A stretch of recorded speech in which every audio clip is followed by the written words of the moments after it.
ধুধু করতেছে, চতুর্দিকে সন্ধ্যা হয়ে গেছে, অন্ধকার হয়ে গেছে, কোনো ছেলে পেলে নাই, কেউ নাই। পাহাড়ের পাদদেশে বসে শিশু মোহাম্মদ সাল্লাল্লাহু আলাইহি সাল্লাম কাঁদতেছেন। মা প্রশ্ন করলেন, বাবারে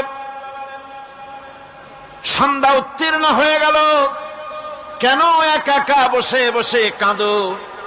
তিনি বলছেন, মাজি আজ কদিন খেলা দেখতে আসলাম ময়দানে, প্রতিদিন দেখি যখন সন্ধ্যা হয়ে যায় মুরব্বী শ্রেণীর কিছু লোক আসে, ছেলেকে নাম ধরে ডাক দেয়, ছেলেরা দৌড়ে তার বাবার কাছে চলে যায়, আর বাবা ছেলেকে কোলে নিয়ে মুখে চুমা দিয়ে বাড়ির দিকে নিয়ে যায়। আমি আজ কদিন পর্যন্ত এই ময়দানে এলাম, কোনদিন সন্ধ্যা বেলায় তো কেউ এসে আমাকে মুহাম্মদ বলে একটা ডাক দিল না। আমার আব্বা কি নাই?